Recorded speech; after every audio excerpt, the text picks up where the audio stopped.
everybody. I got a new message from the woman in the UK. Wanted to share that with you guys.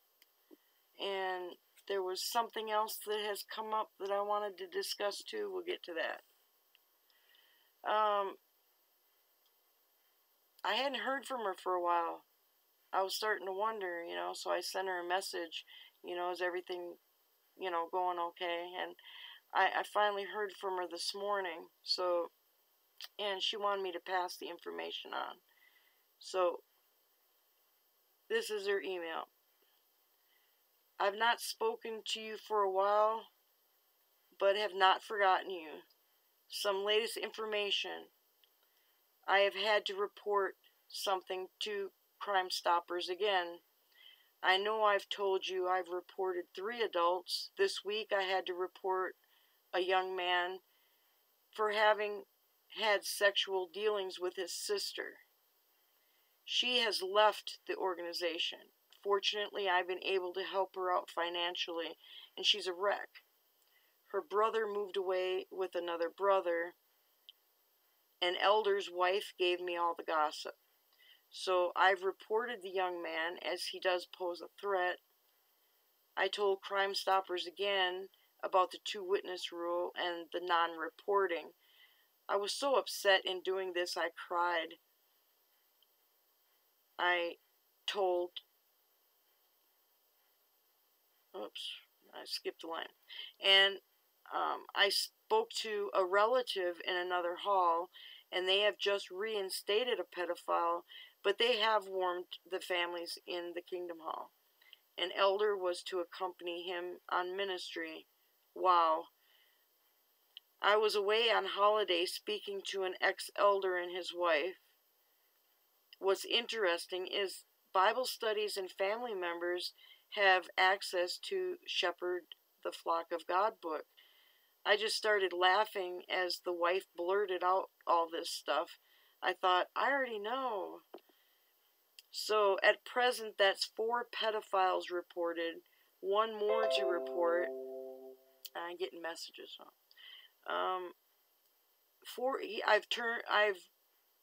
So at present, that's 4 pedophiles reported, 1 more to report. So I'm on point. Share what you like, she said. So, she had decided to stay in and not reveal herself so that she could make sure that these people were being reported. I spoke to a friend of mine this morning or this afternoon about this email, and she wanted to know what had been happening since she turned these pedophiles in. She said that they are still under investigation and they're trying to sort it out, if it was in fact real or if somebody made up the report. And she said she knows she's not the one that's lying. So they'll sort it out. They're still being investigated. Thank God they're getting investigated, because, if it wasn't for people like that these people would just go on forever, being able to keep doing that forever and ever, and no one in there is going to say anything. So bravo to her for helping out. And, she's not the only one. There are others in there that are helping from the inside out while we're fighting them from the outside in.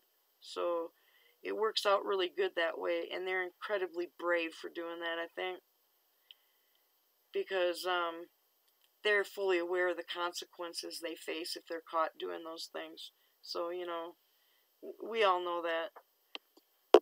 She's, has family, so you know what happens. Another thing I wanted to talk about was the XJW war. I'm sure a lot of you are hearing pieces of from this side and that side, and people saying everything, and the only thing I'm gonna say is that there's a lot of hurt feelings and a lot of injured people.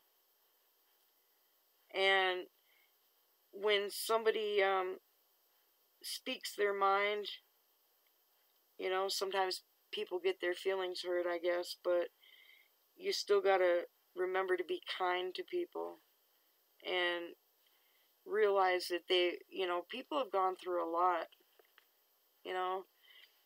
One thing I do know, people were talking about, everybody out there has an opinion, right?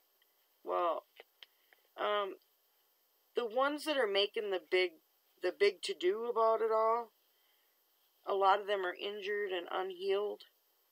I think in a way, YouTube is a good thing, and it gives people a place to go to regroup when you leave the organization and a cult atmosphere. But it's, when people get out, they're emotionally, socially, psychologically stunted for being isolated from the rest of the world, and there's a lot of things they have to learn. And I think they get hung up on YouTube and forget that they need to go on with their lives. You can't spend your whole life with Watchtower organization hanging on your back. It's like a monkey on your back thing. You got to go out and experience life and leave it behind you and go on. Forget about it. Focus on your family, your kids, your grandkids, whoever the heck you got to do that with. A lot of us, when we got out, I've been out 36 years, and I know a lot of people that have been out 30 and 20 and 15 years, about that range. And we got out a long time before the internet came out, and we didn't have a choice but to go on and live our life. We didn't know anybody. Your family treats you like you're dead, and they won't help you if you're starving or homeless. They don't care. And these days, people have a place to go to. Back then, we didn't. There was nobody. I mean, even if you talk to somebody about what was going on, they can't possibly imagine what it would be like growing up inside of a cult and all the things you have to learn when you leave that you didn't know, or how many lies you learned that you find out that it really isn't the way you were taught it was, So there's a lot of things to go through. And I think it's really important that people go on with their lives and not focus and be totally absorbed in the problems once you get out. You got to go out and enjoy your life and see the beautiful world you live in and meet some people, because a lot of that's not going to sink in really until you do get away from it completely and find out really, in fact, how damaged you are, because some of it doesn't come up unless you're living your life. 15 years after I got out, I enrolled in college, and I did before that. I think I was out for about 4 years, I think, the first time. But you see, that mindset I was in dictated to me what I enrolled in school for. But by the time I was out 15 years, when I enrolled in college again, I actually went to college for what I wanted to go to college for, not what my family or ex-religion dictated that was appropriate for me to do. I went to college for what I wanted to go to college for. And that makes a big difference when you're free to do that and you don't have that hanging on you for making those kinds of decisions.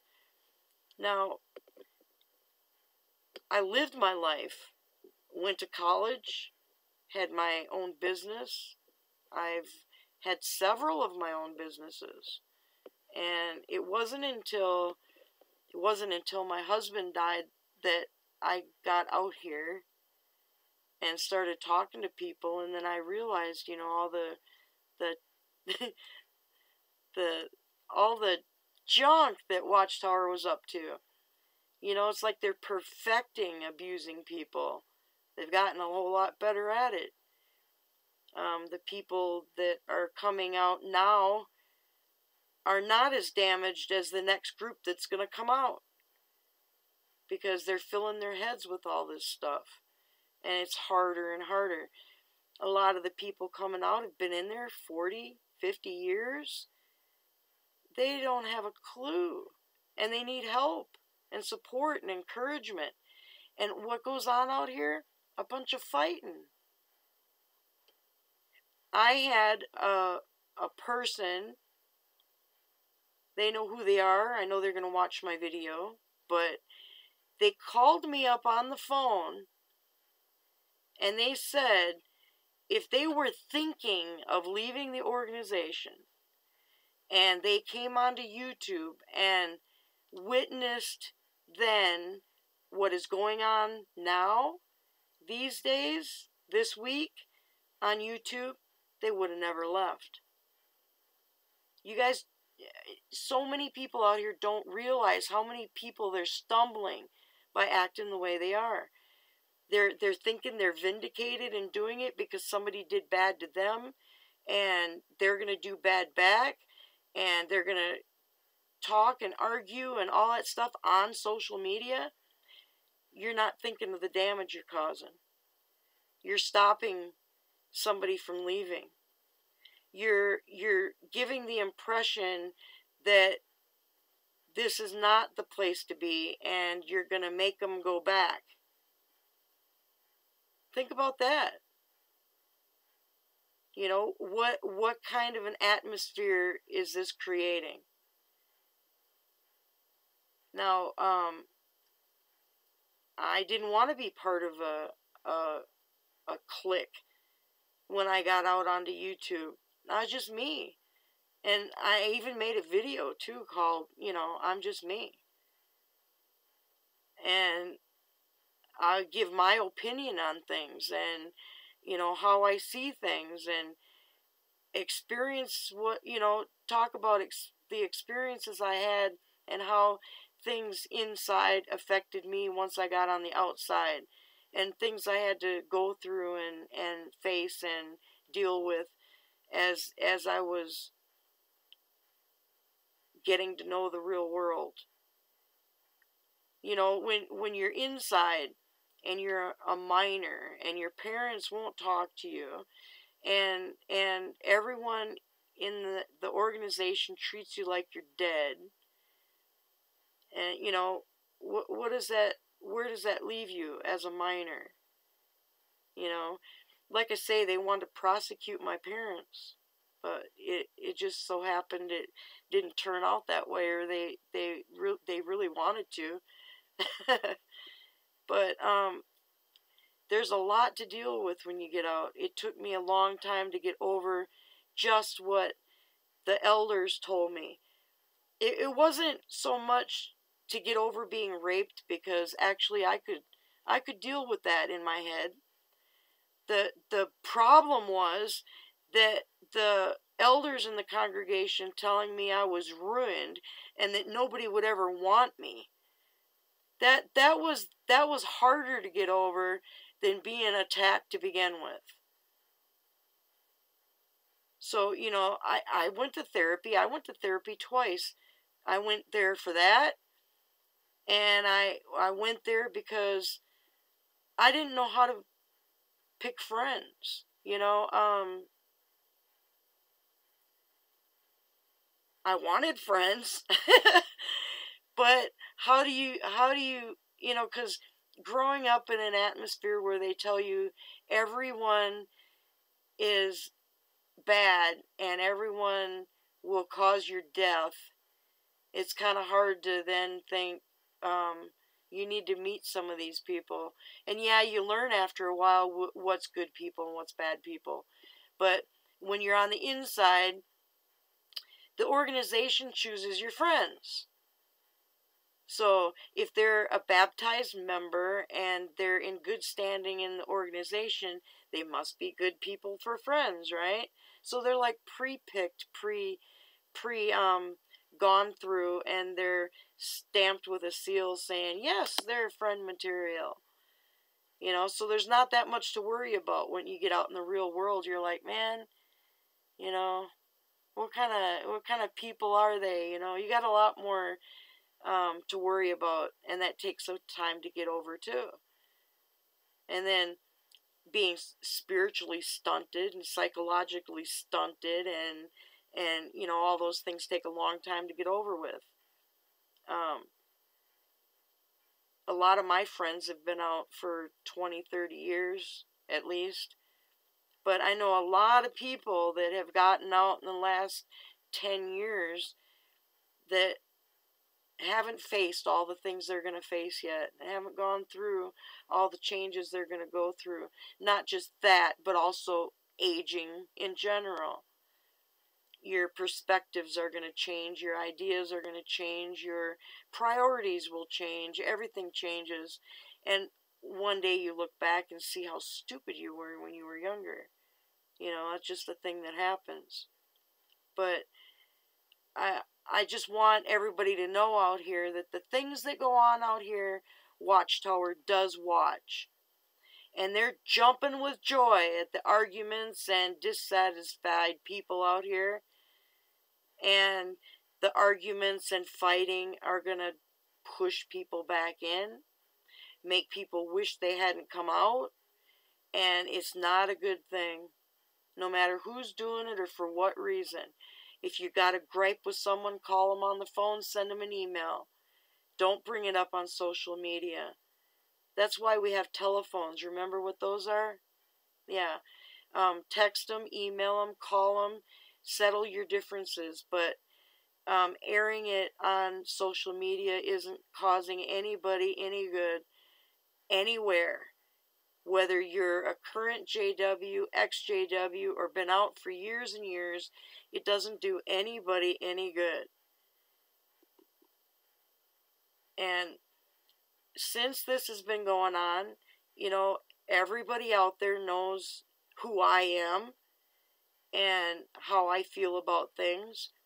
And when I start getting emails and phone calls from people, not just in the United States, but in other countries, who are concerned about the things that they see and hear going on, then something has to be done. So there's a couple people that are involved that are going to hear from me personally. And some of you, this is the only thing I'm going to say, is that don't just worry about how you feel or what you're going through. Also remember others. And put some encouragement and love out there, because a few of the very newly out ones have contacted me and very upset about what they see and hear and wonder what the heck, and they're fixing on unsubscribing from a lot of people because of it. And that's really not what we want to happen. None of us. No matter if you're a member of a group or you're a loner or whatever you are, that's not what we want to happen. And we certainly don't want people up in Watchtower going, oh yay, look at them, they're fighting. No. Come on, people. Get together, make some peace, have a barbecue, drink a few beers, do something. But you guys gotta settle it and get it done and over with, because this ain't helping. Ain't helping at all. I'll talk to y'all later. Bye.